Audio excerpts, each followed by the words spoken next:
Aurélie, Sarah, Morane, Angelo, Jérémy, Olivier, Victor, Sonia, Myriam, Clément, Laura, Louane, Joanne, Aurélie, mes chers catéchumènes appelés.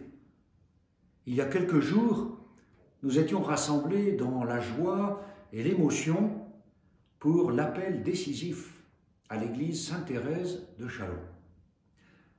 Certes, nous entendions parler déjà de ce virus qui avait frappé la Chine et le nord de l'Italie. Mais nous n'imaginions pas ce qui se passe aujourd'hui. La situation a évolué à grande vitesse et notre pays est aujourd'hui touché de plein fouet. Nous devons rester à la maison. Nous pensons bien sûr aux malades, aux mourants et à tous les soignants qui se dévouent d'une façon extraordinaire pour tenter de les guérir.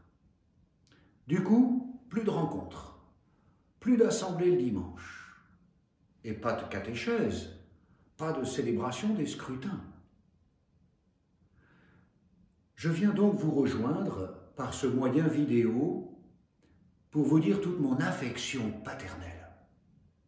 J'étais tellement heureux de vous appeler officiellement à recevoir bientôt les sacrements de l'initiation pendant la vigile pascale.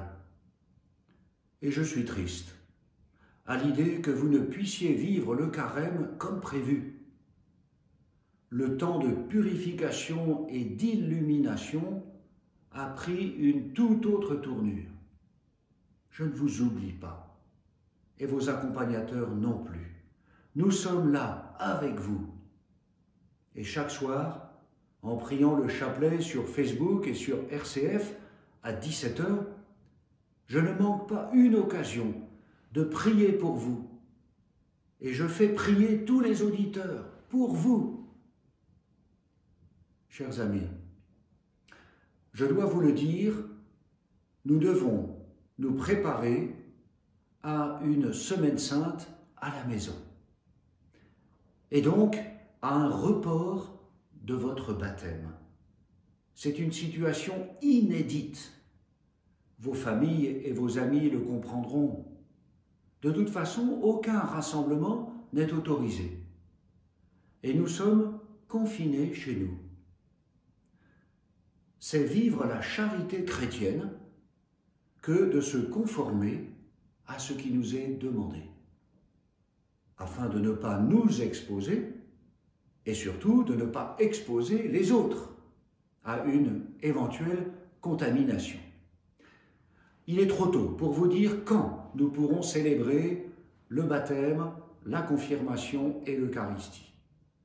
Mais il serait prudent de réserver aussi la soirée du samedi 30 mai, veille de la Pentecôte, en plus du dimanche 31 mai, jour de la Pentecôte, où nous avions prévu de célébrer le sacrement de confirmation.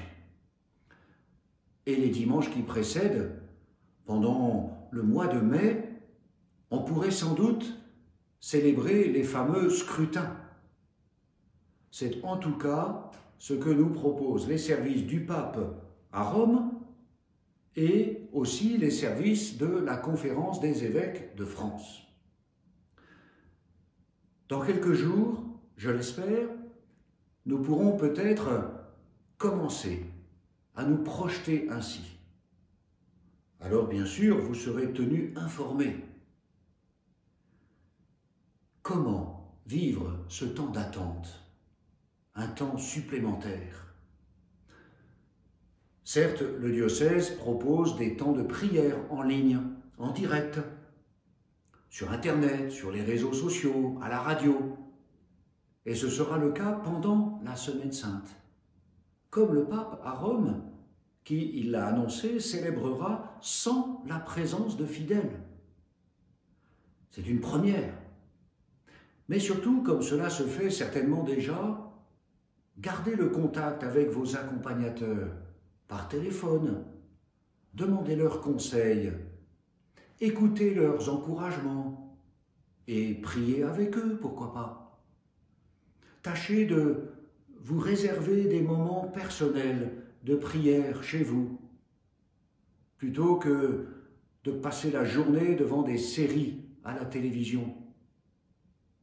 Redites le Notre Père, redites le Je crois en Dieu chaque jour.